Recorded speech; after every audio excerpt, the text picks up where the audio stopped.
غیر مقلدین دھوکہ دیتے ہیں، اللہ اکبر، آپ سوچ نہیں سکتے۔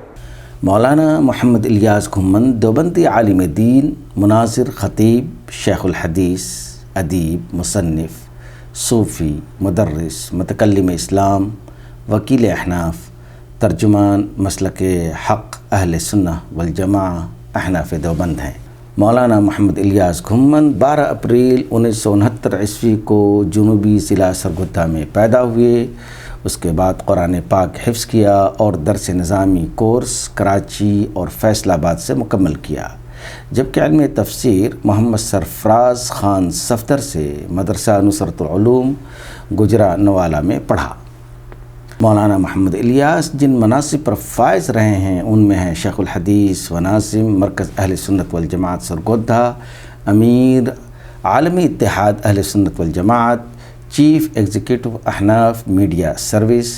سرپرست احناف ٹرسٹ انٹرنیشنل، مدیر سماحی قافلہ حق سرگودھا، سرپرست خانقاہ حنفیہ سرگودھا وغیرہ وغیرہ۔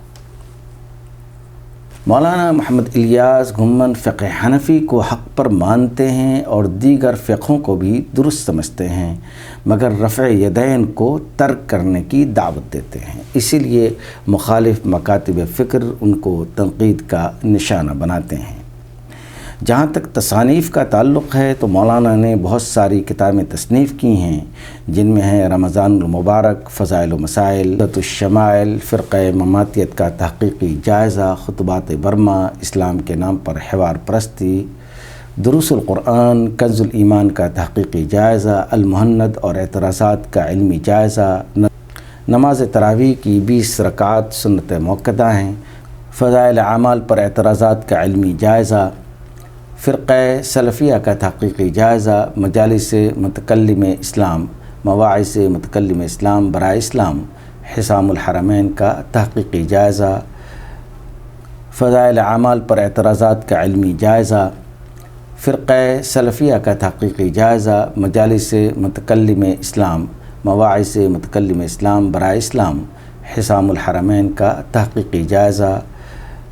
جی ہاں، فقہ حنفی قرآن و حدیث کا نچوڑ ہے۔ فضائل و مسائل قربانی،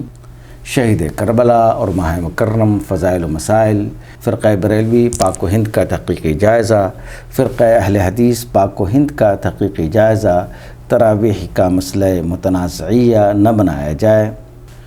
فرقہ جماعت المسلمین کا تحقیقی جائزہ، نماز اہل سنت والجماعت، سیرت مستقیم کورس، عقائد اہل سنت والجماعت، مناظرہ حیات،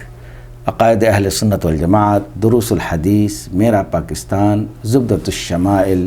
شرح عقیدہ تحویہ، دروس القرآن، شرح الفقہ الاکبر وغیرہ۔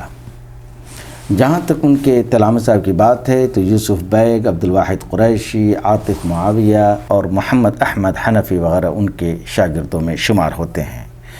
مولانا الیاس گھمن صاحب فی الحال ترکی میں مقیم ہیں اور وہیں سے اپنی علمی اور دعوتی کاموں میں مصروف ہیں۔